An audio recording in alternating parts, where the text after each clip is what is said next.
Lembaga Perlindungan Saksi dan Korban memberikan status Justice Collaborator kepada Richard Eliezer. Namun status ini kini dipertanyakan oleh penasihat hukum Kuat Ma'ruf.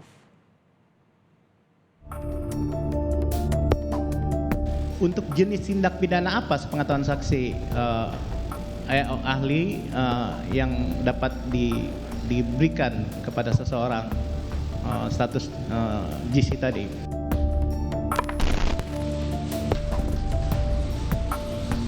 Dalam persidangan, penasihat hukum terdakwa Kuat Ma'ruf menanyakan kepada ahli hukum pidana soal wewenang dan status justice kolaborator.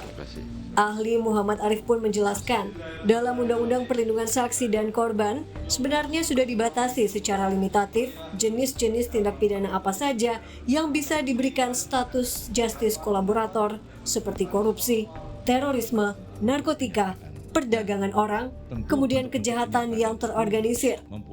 Tetapi di undang-undang ini juga membuka peluang LPSK untuk menetapkan JC di luar yang sudah dibatasi.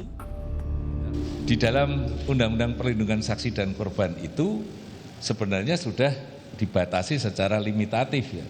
Jenis-jenis tindak pidana apa saja yang bisa diberikan status justice kolaborator. Nah, memang ada di bagian akhir itu ada bagian yang kemudian dari yang limitatif menjadi dibuka. Jadi itu kan tindak pidananya sudah ditentukan. Ada tindak pidana berkaitan dengan korupsi, terorisme, narkotika, dan seterusnya, perdagangan orang, kemudian kejahatan-kejahatan yang terorganisir. Tetapi undang-undangnya juga membuka peluang LPSK itu bisa dimungkinkan untuk di luar yang sudah dibatasi itu tadi dengan keputusan LPSK. Justice kolaborator dapat diberikan kepada seseorang dengan syarat bukan pelaku utama dalam tindak pidana. Dalam kasus pembunuhan berencana Brigadir Yosua, LPSK memberikan status justice kolaborator kepada Richard Eliezer.